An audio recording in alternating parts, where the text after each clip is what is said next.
చదువుకుంటాను. అమ్మా అమ్మా నాకు ఇవ్వవా ఫోను, నేను రైమ్స్ చూస్తాను. ఉండండి రా, అస్తమాను ఫోన్ ఫోన్ పోయి చదువుకోండి. వెళ్ళండి.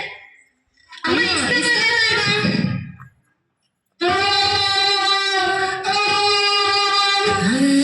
కుమారుడు అది తప్పు కదా, అమ్మలే పెంచచ్చా?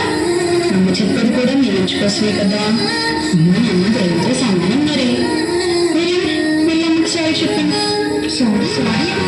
అయినా సారీ ఎందుకురా, చెప్పదండి వాళ్ళందరూ పదో దగ్గర కదండి.